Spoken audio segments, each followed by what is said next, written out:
Muito obrigado. Afinal, disse mais do que aquilo.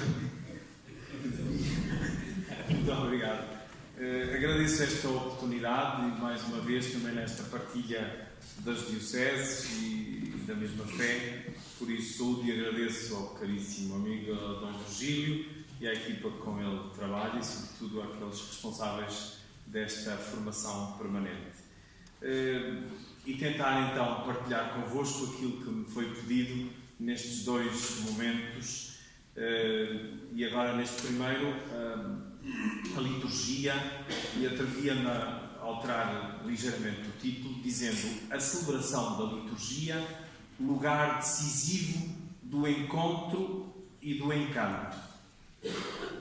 Na linha daquilo que de manhã escutámos com agrado e também da provocação, creio, não sei se está na sala, o Padre Nuno dirigiu ao Padre Nuno naquela última intervenção, porque, aplicado à liturgia, a categoria antropológica de encontro é belo, mas é insuficiente. É delicado e até é perigoso, como já iremos ver. No entanto, estamos neste registro, até pela provocação que Bento XVI nos fez, na Deus Caritas Est, que já me dispenso de citar, que tinha aqui logo na introdução, nesta alegria do encontro com Jesus Cristo, e que a própria Conferência Episcopal Portuguesa adotou em 2017 para a nossa Carta Pastoral sobre a catequese, a alegria do encontro com Jesus Cristo. O Papa Francisco também, na introdução da Evangelii Gaudium, caráter programático, dirige-se a evangelizadores e ainda é mais interpelativo. Convido todo cristão, em qualquer lugar e situação que se encontre, a renovar hoje mesmo o seu encontro pessoal com Jesus Cristo, ou pelo menos a tomar a decisão de se deixar encontrar por Ele e o procurar no dia-a-dia sem cessar. E disto também já fomos esta manhã provocados, porque não basta só da nossa parte, mas se não tivermos o acolhimento para o hospedar, esse encontro nunca mais acontecerá, porque senão é uma realidade humana. Mas já os padres da Igreja falavam do admirabile commercium, que é esta permuta de dons. Por isso é que ele se fez um de nós, quis viver connosco para que nós sejamos como ele, à sua imagem e semelhança, mas mais do que isso, que entremos mesmo no seu próprio mistério. E que para nós mistério não é enigma, também já foi referido, não é segredo, mas é uma pessoa, é Jesus Cristo. Santo Agostinho chega mesmo a dizer: não há outro mistério entre nós a não ser Jesus Cristo.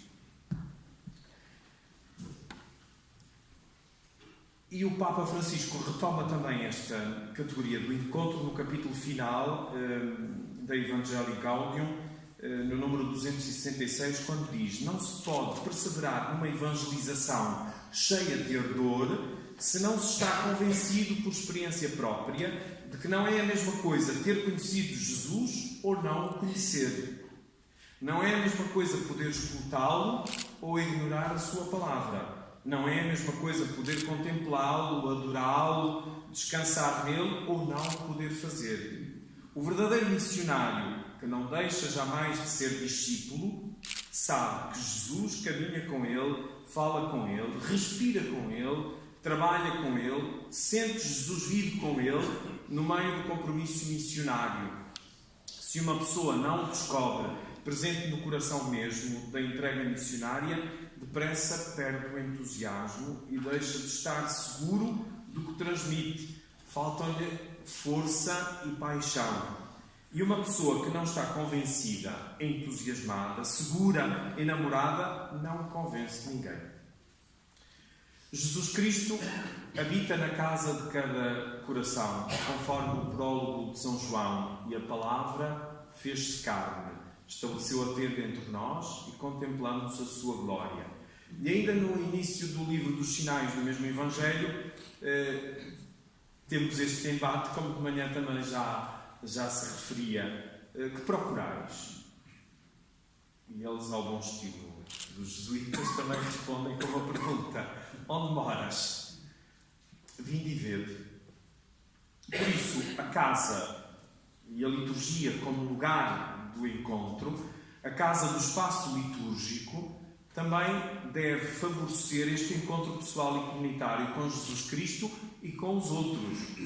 Porque não é apenas uma relação vertical, é vertical e horizontal, conforme a forma da cruz, e a liturgia tem estas duas características, as duas dimensões, a ascendente e a descendente. É o acolhimento da graça, mas é também o nosso canto de louvor e intercessão e naquilo que somos capazes de realizar na comunhão da Igreja.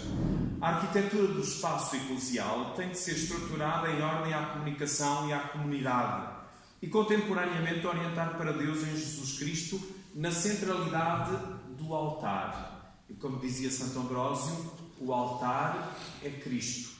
Por isso mesmo é que nós o beijamos antes e depois da celebração. Nós podemos beijar pessoas, podemos beijar coisas, podemos ter outras devoções, mas normalmente nós beijamos pessoas. E beija-se o altar porque se beija a pessoa de Jesus Cristo, aquele lugar ungido com o azeite do crisma. Na verdade, o edifício eclesial que proporciona o espaço a esta celebração torna-se o lugar para esta visibilidade da palavra, torna-se a teologia feita forma, ou como disseram os bispos da Conferência Episcopal Alemã, a doxologia em pedra, que é este máximo de louvor, da glorificação a Deus. A Igreja, que é casa, é lugar dos 4 Cs, podemos dizer, do culto, da catequese, da caridade e da cultura. Nós olhamos para o passado e temos um grande brio em mostrar as nossas igrejas, as nossas riquezas, porque a fé foi capaz de se transformar em cultura. E hoje temos em alguns lugares essa dificuldade em fazer com que a fé, o culto, seja cultura. E a liturgia é um lugar decisivo para isso. Atrevo mesmo a dizer, em jeito de provocação, que sem liturgia não há missão. Às vezes pensamos que pode haver, mas não há. Não há. O batismo, se não é liturgia, o que é? A Eucaristia, se não é liturgia, o que é? Porque nós às vezes falamos de liturgia como uma coisa abstrata em relação aos próprios sacramentos e à oração da Igreja ou da Igreja em oração. E por isso é que me atrevi a dizer, logo desde o início, a celebração litúrgica como lugar decisivo do encontro e do encanto. Então, num primeiro ponto a desenvolver, era esta presença sensível de Cristo, ou se quiserem a redundância, a presença pessoal, naquele que preside, in persona Christi, in persona Ecclesia, na comunidade que está reunida, onde 2 ou 3 estiverem reunidos em meu nome, eu estou no meio deles, no altar, no ambão, na proclamação da palavra, nos sinais sensíveis do pão, do vinho, do azeite, da água, de todos os elementos da criação que rezam na liturgia, porque ela é feita de ritos e orações. O método é sempre o mesmo, per ritus et preces. O centro da cristologia, da celebração litúrgica da experiência cristã, é o mistério pascal de Cristo. Antes de mais, ele é o meio supremo da reforma litúrgica do pós-Concílio Vaticano II. Como o número 6 daquele documento que saiu imediatamente a partir do concílio para a execução da Sacrosancta Concilium Intero Ecumenici, dizia: o esforço desta ação pastoral centrada na liturgia deve tender a fazer o mistério pascal, fazer viver o mistério pascal, no qual o próprio Filho de Deus encarnado, tendo-se tornado obediente até à morte de cruz, é de tal modo exaltado na ressurreição e ascensão que pode comunicar ao mundo a sua vida divina, a fim de que os homens mortos para o pecado e configurados com Cristo já não vivam para si, mas para aquele que por eles morreu e ressuscitou. Por isso, o grande objetivo da reforma litúrgica operada pelo Concílio não é tanto a mudança de ritos e textos, mas sim suscitar a formação dos fiéis e promover a ação pastoral que tenha como vértice e fonte a liturgia. Ela é o cume e a fonte, esse número 10 da Sacrosanto Concílio, que é paradigmático de toda a ação da Igreja. Por isso, sem oração não há vida cristã, sem oração não há encontro, também já foi referido. E a centralidade do mistério pascal de Cristo na redenção humana é o núcleo de toda a celebração litúrgica. Não é uma cerimónia, não é um rito, simplesmente, não é um preceito. Continuando na categoria antropológica do encontro, é isso mesmo que é o encontro. Dele que vem ao nosso encontro e que nós, quando nos predispomos, o acolhemos. E quando nos damos conta, afinal, descobrimos essa iniciativa e essa abertura de Deus para connosco. Algumas situações que trago aqui no texto, e depois, se servir, posso enviar o texto, mas para não lançar demasiado, passo adiante e depois podem ser suscitadas em algum diálogo que se venha a desencadear. O Papa Bento XVI, na exortação pós-sinodal do Sínodo sobre a Eucaristia Sacramentum Caritatis, diz no número 35 que na liturgia brilha o mistério pascal pelo qual o próprio Cristo nos atrai a si e nos chama à comunhão. A beleza da liturgia reside neste mesmo mistério da Páscoa. A liturgia é ainda a ação da Igreja que torna presente o exercício do sacerdócio de Cristo. E por isso o número 7, que fala da presença de Cristo na liturgia, sublinha isto de uma maneira eloquente e que às vezes nós, porque horizontalizamos demasiado as nossas celebrações e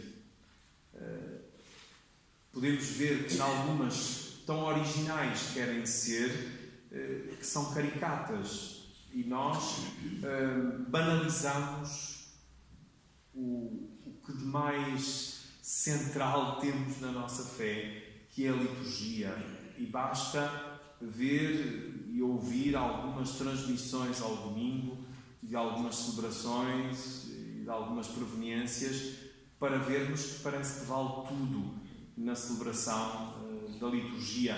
E quanto mais palhaçada, passo o termo, possa acontecer, parece que maior originalidade procuram apresentar.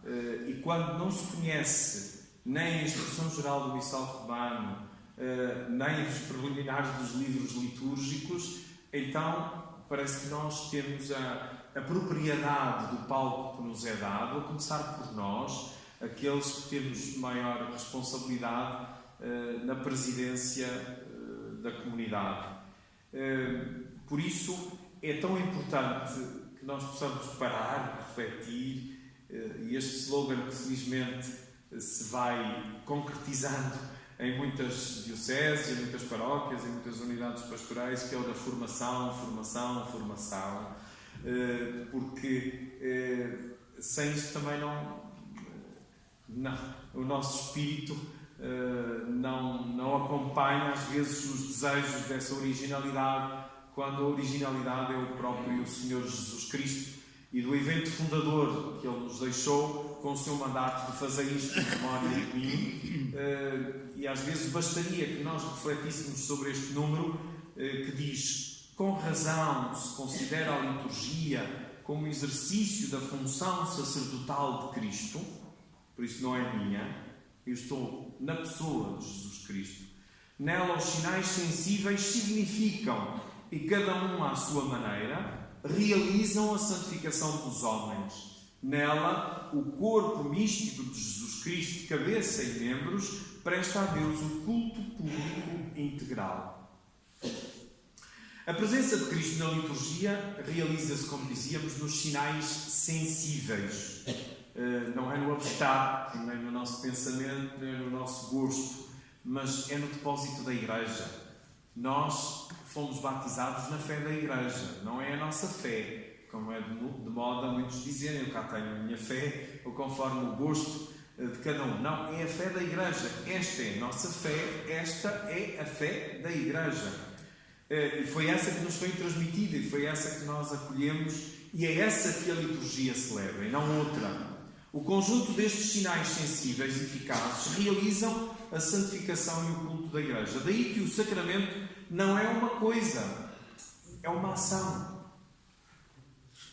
E a liturgia é, antes de mais, a ação. Não é um exercício de reflexão, não é de meditação. Temos outras formas, já de seguida também iremos tentar refletir isso mesmo, as diversas formas de oração. Mas a oração das orações é a celebração da Eucaristia, mas todos os outros sacramentos e os sacramentais e, igualmente, a liturgia das horas, que é a Bíblia rezada. A liturgia das horas alimenta-se da Palavra de Deus e não de outra coisa. E essa Palavra de Deus também mastigada pelos padres da Igreja, pelo magistério, pela tradição viva da Igreja. A centralidade do mistério de Cristo, encarnado, morto e ressuscitado, é o único autêntico paradigma da santidade cristã. E por isso o beato Charles de Foucault, em 1900, assim o transmitiu. O coração de Jesus é Jesus todo, e Jesus é todo o seu coração, e não apenas uma parte. É a inteireza da pessoa, a inteireza do mistério. O objetivo da liturgia é, como dizíamos, o de fazer viver o mistério de Cristo por meio de sinais que se celebram no decorrer do ano litúrgico, que distribui todo o mistério de Cristo pelo correr do ano, da encarnação e nascimento, à ascensão, ao Pentecostes e à expectativa da feliz esperança e da vinda do Senhor. O princípio fundante é que a obra da redenção se realiza na liturgia, na encarnação redentora em Cristo, como diz a Sacrosanto Concilium, no número 2, e depois no número 5, é em Cristo que se realiza plenamente a nossa reconciliação. Isso nos dá a plenitude do culto divino.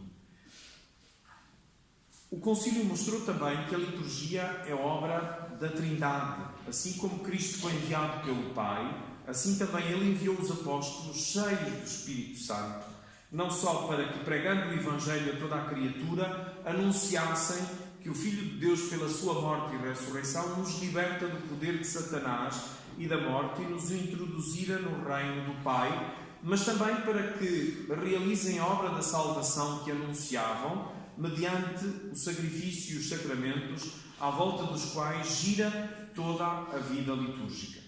Segundo esta perspectiva conciliar, a liturgia oferece à evangelização o seu efeito pleno, realizando o que é anunciado. Por tal motivo, o anúncio não pode ser destacado dos sacramentos.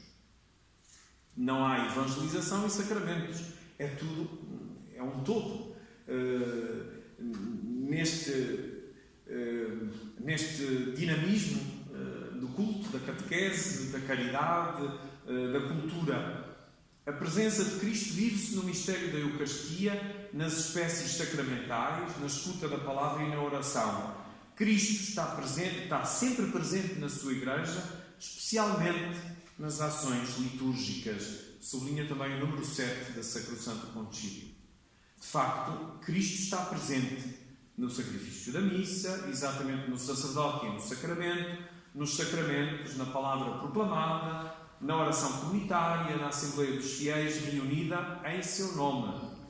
Sem pretender solucionar todas as questões relativas à presença de Cristo, São Paulo VI escreveu: esta presença chama-se real não por exclusão, no que se refere à Eucaristia, como se as outras não fossem reais, mas por antonomasia, porque é substancial, quer dizer, por ela está presente Cristo completo, Deus e homem. Na Assembleia Cultual prolonga-se o mistério do Pentecostes, porque celebra o mistério pascal de Cristo na Igreja. A partir da Páscoa surge o culto novo como corpo de Cristo, novo templo e novo tabernáculo. A última razão da presença de Cristo na Assembleia encontra-se na realidade mesma da Assembleia, que se reúne em nome do Senhor com a presença do Espírito Santo. Nesta Assembleia, atualiza-se a Igreja e manifesta-se plenamente na presença visível dos fiéis e na presença invisível de Cristo. E este é o grande desafio da liturgia e também o lugar de encontro para tantos e tantas ao longo da história da Igreja, que é este desafio de ver o invisível. E temos tantos testemunhos de santos, de pessoas que andavam à busca de Deus, e foi na liturgia que o encontraram, ou pelo menos tiveram esse primeiro encontro, ao qual sucederam tantos outros encontros, e alguns no meio do mundo da cultura, como Pascal, como Cristina Campo, como tantos outros que conhecemos. Na verdade, sem a presença real, diz o Papa Francisco em 2007 no Encontro Nacional de Liturgia em Itália, sem a presença real do mistério de Cristo não há qualquer vitalidade litúrgica. Há encontro porque há uma presença. Porque se ele não estivesse vivo, ressuscitado, presente, como é que pode acontecer um encontro? Só se for de cada um consigo próprio ou com aquilo que imagina que possa ser. Mas é com uma pessoa. E é a pessoa de Jesus Cristo. É um encontro pessoal e comunitário. E que acontece sob a ação do Espírito Santo. Porque a oração da Igreja, a liturgia, é sempre ao Pai, pelo Filho, no Espírito Santo. E esta é uma das dimensões que caracteriza, ou até podemos dizer, a dimensão decisiva e essencial daquilo a que chamamos liturgia. É a oração ao Pai, pelo Filho, no Espírito Santo. E continua o Papa Francisco. Assim como sem pulsações cardíacas não há vida humana, do mesmo modo, sem o coração pulsante de Cristo, não existe qualquer ação litúrgica.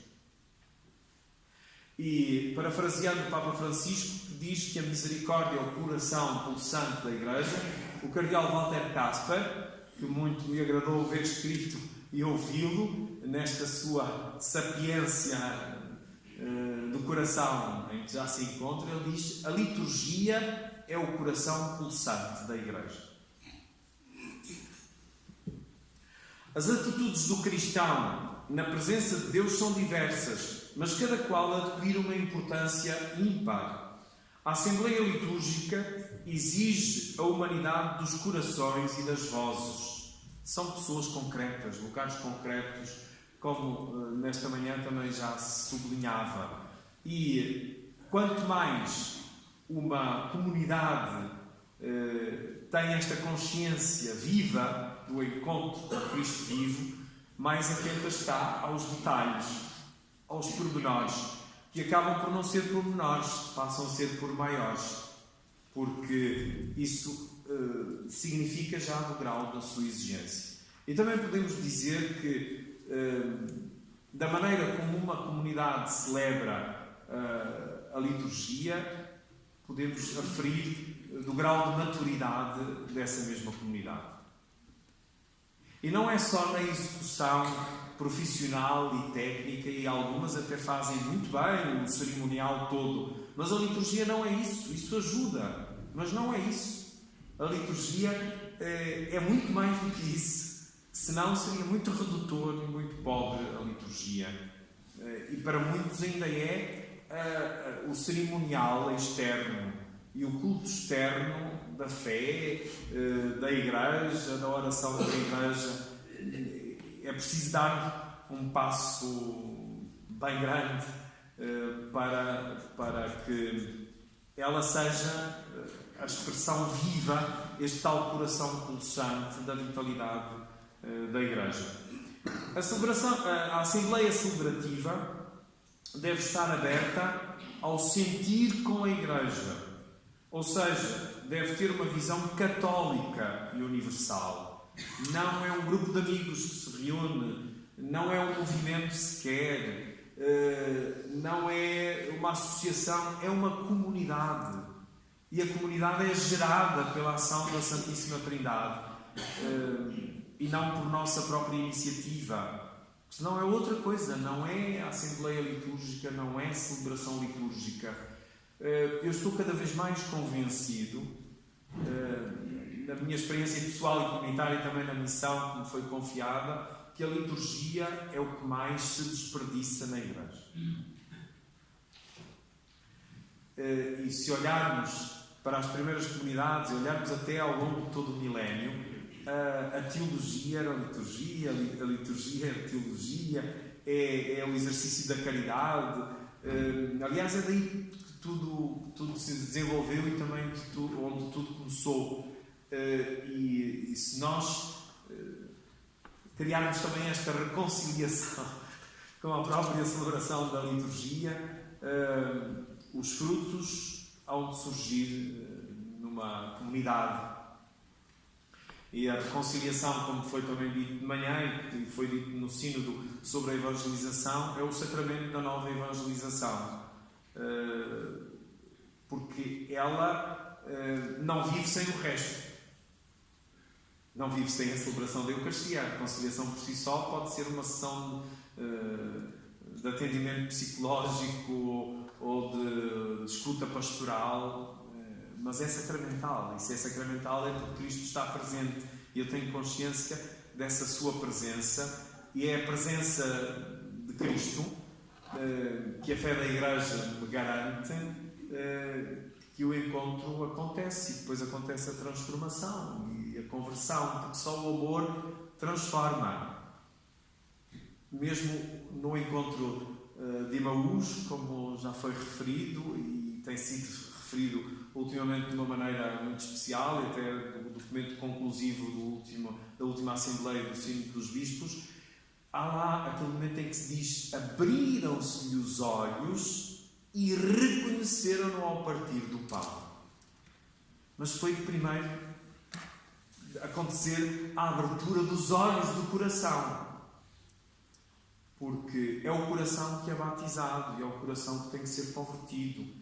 Nós não fomos batizados apenas na cabeça quando nos deitaram à água e disseram o nosso nome, mas mesmo aí sempre é a ação da Trindade, em nome do Pai, do Filho e do Espírito Santo. Não há sacramento nenhum sem este sentido da presença. Mesmo quando os noivos entregam ao outro a aliança, é em nome do Pai, do Filho e do Espírito Santo. Quando são perdoados os pecados, é a mesma fórmula batismal que percorre toda a sacramentalidade da liturgia. Eu te batizo em nome do Pai, do Filho e do Espírito Santo, eu te absolvo em nome do Pai, do Filho e do Espírito Santo. Na presença e no abraço da Trindade é que a liturgia se pode entender. De outra maneira pode acontecer encontro algum. A Assembleia tem uma projeção escatológica como realidade viva que anuncia aos fiéis o reino dos céus. E nós isso sublinhamos de uma maneira muito especial, e que às vezes a rotina faz com que não o façamos com este sentido. Quando o sacerdote diz mistério da fé na celebração da Eucaristia, nós dizemos isto tudo que eu acabei de dizer. Está tudo ali condensado. Anunciamos a vossa morte, proclamamos a vossa ressurreição, vindo, Senhor Jesus. Passado, presente e futuro é aquilo que a Eucaristia, nessa categoria de memorial, de memória, torna presente à vida e ao coração de cada um e de todos aqueles que se configuram, que se identificam com o mistério que celebra, porque o mistério é sempre o mesmo. Sempre o mesmo. É Jesus Cristo. Sempre o mesmo e único mistério que a liturgia celebra. Não se celebra de maneira igual, porque não se repete nenhuma ação, celebra-se no tempo, e por isso até lhe damos o nome de ano litúrgico a esta orgânica que temos da oração, mas nem sequer é um calendário. Nós às vezes até confundimos o ano litúrgico com o diretório litúrgico. Mas o ano litúrgico não é o diretório litúrgico. O ano litúrgico é Cristo celebrado no tempo. E como o ano é a categoria de tempo, aquela maior que mais vezes se repete, escolheu-se esta nomenclatura, porque são sempre aproximações que às vezes elas não nos deixam ver bem a realidade do mistério que é preciso descobrir e redescobrir. E quando nós estamos concentrados e atentos, nós redescobrimos sempre, porque o amor é criativo nos salmos que rezamos, pessoal e comunitariamente, porque depois essa é outra questão. Então eu celebrando sozinho no meu quarto, ou na capela, ou na igreja, ou no santuário, ou na catedral, também é uma ação comunitária? Claro que é, porque a liturgia é sempre uma ação pública, nunca é privada. É pública porque é em nome de Cristo e da Igreja. Então já não é liturgia, será uma devoção especial que eu tenho, em particular, isso sim. Mas aquilo que é do grande depósito da Igreja, da tal tradição, da transmissão da fé, tal como ela é feita na autenticidade, na comunhão da Igreja, no tal encontro que acontece, e por isso é que é também perigosa e delicada esta categoria, e vamos ver porquê, e sobretudo aplicada à liturgia, como é que ela aconteceu a partir do século XX, de modo especial. A ideia do encontro com Deus, este encontro crente e orante, foi analisada por Skylla-Beggs, um teólogo dominicano que partiu para a Páscoa Eterna em 2009. Ele parte desta categoria antropológica do encontro, que conduz a constatar como os 7 sacramentos não só são os pontos focais de uma sacramentalidade mais vasta, como eles são a expressão daquilo que até então se chamava pela virtude de religião, ou da religião. Este encontro de Deus com os homens e dos homens com Deus. E ele tem esse livro que se tornou famoso no seu tempo, os Sacramentos, Pontos de Encontro com Deus. E foi, de facto, uma acentuação que ele quis dar à teologia sacramentária no século XX, e a partir da qual nós agora estamos a sublinhar tanto. Esta categoria do encontro às vezes faz-me lembrar também a nomenclatura que nós usamos para os sacramentos. Se são sinais, se são símbolos. O magistério continua a usar a palavra sinal. O Catecismo da Igreja Católica, nos rituais, nos livros litúrgicos. No entanto, a teologia, a partir, e não só, mas sobretudo acentuada por Karl Rahner, dá muito valor ao símbolo e, de facto, tem uma força muito maior. Mas como não foi uma categoria tão sublinhada ao longo da história da Igreja e na tradição dos livros litúrgicos, até o momento ainda não foi assumida pelo magistério da Igreja. Mas é mais forte, de facto, porque não apenas cria a unidade, mas a unidade já existia. Faz com que essas partes se encontrem, que é Deus e a pessoa humana, no homem. E nós, criados à sua imagem e semelhança, a unidade já existe, porque é o primado da graça. Mas nem todos têm consciência disso, nem todos ainda tiveram a experiência disso mesmo. E se calhar muitas pessoas que habitualmente celebram a liturgia, não sei se já tiveram esse encontro pessoal com Jesus Cristo, de tal forma que transformasse a sua vida, as suas atitudes, e os conforme cada vez mais a Jesus Cristo, e não possam passar sem Ele. Como diziam os cristãos, sobretudo os mártires da Biquinha, não podemos viver sem o Senhor. Que depois, em algumas traduções, dizem que não podemos viver sem o domingo.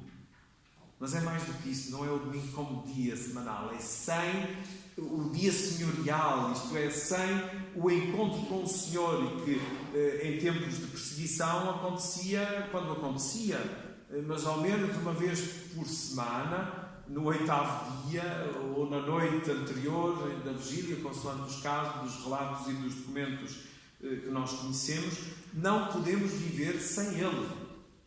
Como Ele mesmo diz, sem mim nada podeis fazer. Mas tomarmos agora nós consciência disso, podemos viver sem Ele. E mesmo nós padres, de manhã, daquilo que uma das questões que dizia o padre Nuno fez-me lembrar também a relação com alguns padres lá na Diocese, porque com a situação real em que vivemos, nós ainda temos 321 paróquias nas unidades pastorais, mas temos 50 párocos. E, portanto, o trabalho também aumentou. Eu disse: Senhor, dá-nos tanto trabalho que já não temos tempo para rezar. E eu primeiro me disse isso, disse: mas o que é que tu fazes quando celebras a Eucaristia? Mas à força de fazermos para os outros, e tantas vezes seguidas, podemos perder o sentido da relação, do encontro e daquilo que nos move. Porque na educação que foi dada ao longo de muitos anos e também na formação sacerdotal, oração não é a liturgia.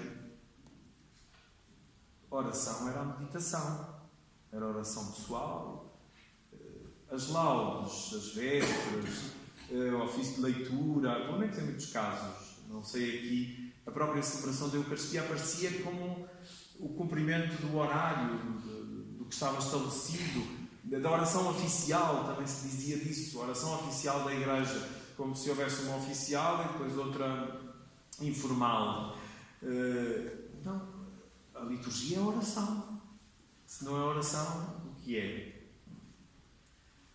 Interessante que, e foi nas jornadas mundiais da juventude no Rio de Janeiro, num dos intervalos lá, quando estávamos à espera, que são aquelas horas intermináveis à espera da celebração, à espera do Papa, com o Bruno Forte, que, como teólogo, se forem ver nos livros dele, nunca faz relação com a liturgia quando trata os sacramentos.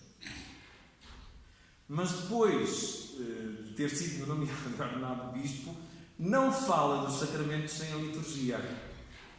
Ele disse que uma coisa é ser teólogo de investigação, e que para mim começava com São Tomás de Aquino, e outra coisa é a vida concreta e real, e afinal a minha grande redescoberta foi entender que isto já está no Novo Testamento, está nos padres da Igreja, e sem a liturgia não se concebem os sacramentos. Porque nós podemos estudar os sacramentos sem a liturgia, como se fazia, e a começar em São Tomás, e então onde estão os padres da Igreja, e perderam-se 1000 e não sei quantos anos de história da Igreja.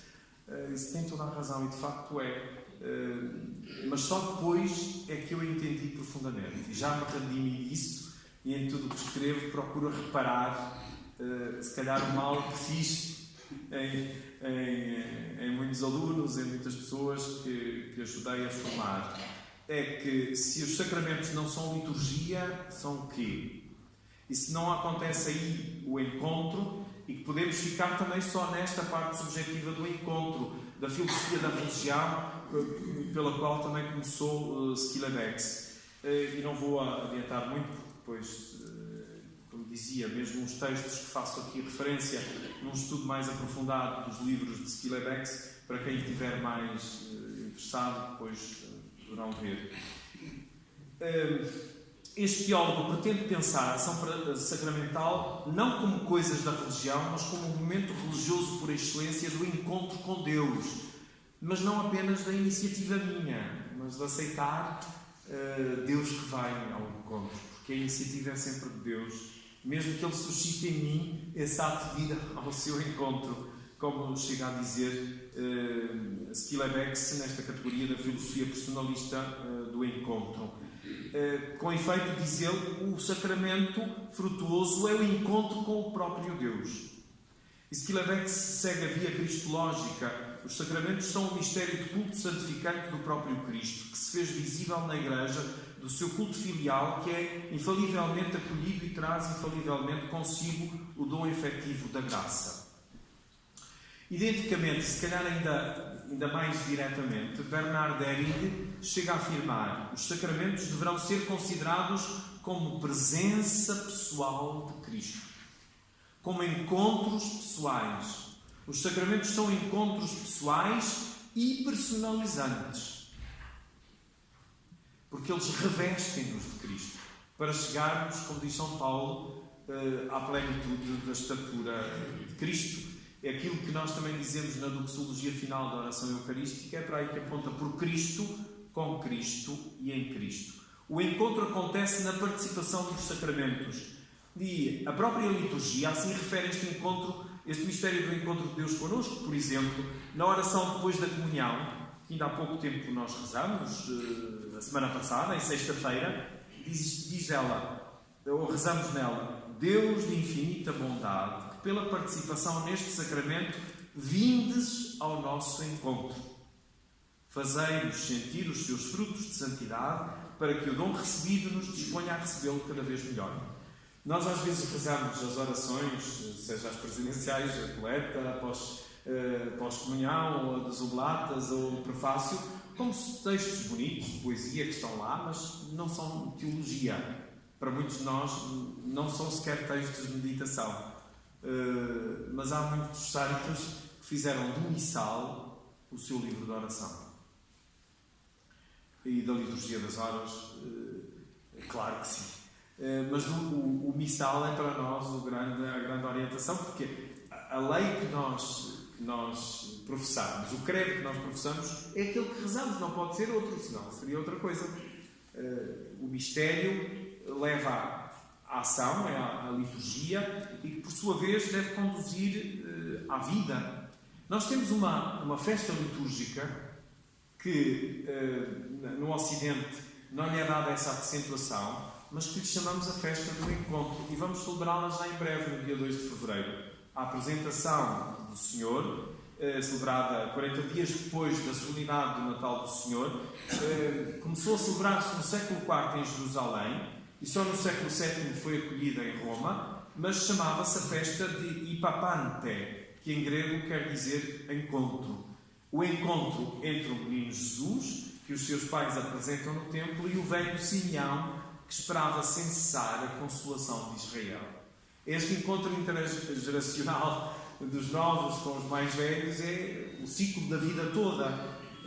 E toda a iniciativa do encontro na celebração da liturgia também pode ser nossa, inspirada por Deus, como a oração, por exemplo, do segundo domingo do Advento, a coleta, nos diz que os cuidados deste mundo não sejam obstáculo para caminharmos generosamente ao encontro de Cristo, mas que a sabedoria do alto nos leve a participar no esplendor da sua glória.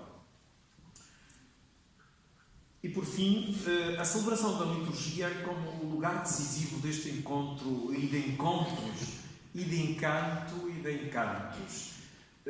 Algumas celebrações de encanto terão muito pouco, mas toca-nos a nós naquilo que Deus pede a nossa colaboração, de darmos também esse encanto pelo silêncio, que é a melhor forma de participação, silêncio orante, pelo canto, pela escuta, e porque cada um faça aquilo que lhe compete nessa regra de ouro da liturgia. Cada um faz tudo e só aquilo que lhe compete. E se nós aplicássemos isto às nossas celebrações, e felizmente temos muitas onde isto acontece, graças a Deus, elas deveriam refletir por esta nobre simplicidade. O lugar do dom é então o dom do lugar. Como diz Améline na Poética das Artes Sacras, mesmo na construção e adaptação das igrejas, mas na própria construção de cada celebração, devia ser preparada. A maior parte das nossas celebrações são improvisadas. Eu falo ainda pela minha diocese, não toco aqui e não estou a fazer nenhum comentário. Mas mesmo ao domingo, e sobretudo aqueles que têm várias celebrações e várias paróquias, há muito que foi feito, mas ainda há muito para fazer. Paul Claudel, no seu livro sobre a Anunciação a Maria, põe o aprendiz a falar com Pedro Craon, um gênio, arquiteto e construtor de catedrais, e sintetizo só, ele diz: o artista pagão faz tudo para fora, para que se veja. E é o que nós muitas vezes fazemos, cultivamos muito o exterior. Nós, porém, fazemos tudo para dentro, como as abelhas. Em boa verdade, a arquitetura, a arte, a música, todos os sinais sensíveis são importantes e a liturgia vive de tudo isso. É esta arte de celebrar, não cairmos nos fundamentalismos ou no ridículo de algum cerimonial, mas na autenticidade de quem sabe o que está a fazer, quem sabe com quem é que está, na presença de quem é que está. Eu achei curioso porque também e até provocante a atitude do Papa numa das catequeses, de quem se coloca nessa atitude humilde, de quem está na presença de Deus, porque ele diz: quando nós estamos com um presidente de um país, de um rei, eu não sei o quê, o Papa a dizer isto, não é? Nós comportamos devidamente e cada um sabe como. Então nós estamos na presença, assim acreditamos, do Senhor dos Senhores, do Rei dos Reis, do Senhor da nossa vida. E como é que estamos? Mas não estamos só porque está o sacrário dentro de nós. Não, está Ele no meio de nós, na comunidade, na Assembleia, na palavra que é proclamada, em tudo aquilo que gera este lugar decisivo do encontro. E concluo para respeitar o tempo. Como testemunha também Jean Vanier, o mistério da pessoa é o encontro. Tratando-se de passar da generosidade ao encontro. Atrever-me-ia, diz ele, mesmo a falar do sacramento do encontro. Um momento de graça. E tudo é graça na liturgia. Mas precisa da nossa colaboração. Porque a liturgia é uma obra da Trindade, mas é ao mesmo tempo uma obra teândrica, é de Deus e do homem. Esta obra humano-divina e divina-humana, consoante as situações. E ainda como também escreveu aquele jovem poeta que estava no mosteiro de Cisverga, Daniel Faria, que vive também já a Páscoa Eterna: não acredito que cada um tenha o seu lugar.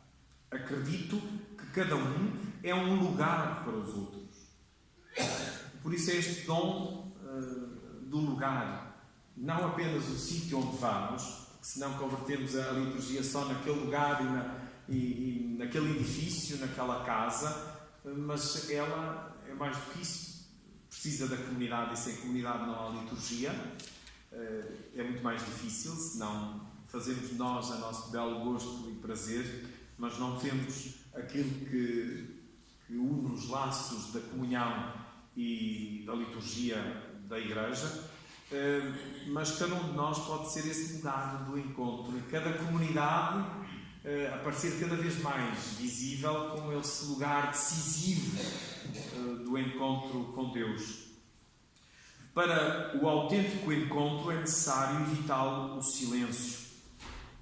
A liturgia é o lugar decisivo do encontro e do encanto. E também neste silêncio, viu numa entrevista ao Expresso, em junho de 2018, o arquiteto Souto Moura dizer que a arquitetura precisa de silêncio. E, sobretudo, a arquitetura sacra, a arquitetura litúrgica. E outro dia também, no carro, ouvi aquele comentador, o Henrique Raposo, na Rádio Renascença, dizer: a Igreja é cada vez mais o único espaço que educa para o silêncio.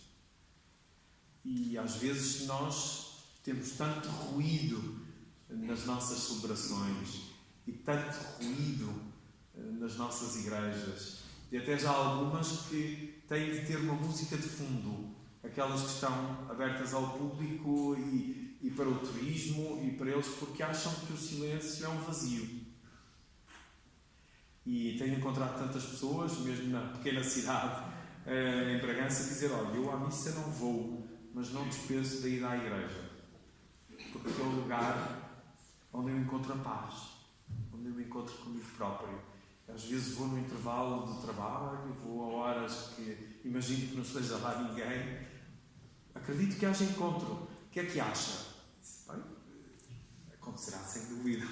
Mas olha, precisa da comunidade, porque precisamos de nos confrontar uns com os outros. Alguns dão espaço, outros levam mais tempo aonde lá chegar, se tiverem de chegar. Mas que as nossas comunidades e a nossa liturgia seja cada vez mais esse lugar do mistério, não do arcano, como muitos andam à procura, nem do enigma, e hoje algumas sensibilidades também buscam. Não é disso que a liturgia trata, porque o mistério é uma pessoa, é Jesus Cristo, e é por ritos e orações que expressamos com a inteligência, o coração e a vida. E por isso o Salmo 65 diz: para ti, ó Deus, até o silêncio é louvor em Sião. E muito obrigado pela vossa paciência nesta primeira parte.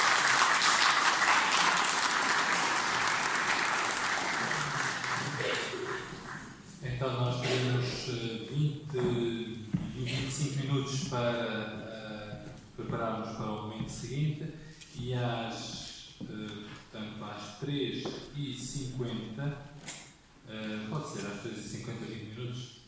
3h53 e 55, agora está. 4 horas? Então às 4 horas está a pensar. Às 4 horas, se voltarem a falar, ainda vai às 4h05. Então às 4 horas encontramos aqui para começar. Mas para começar,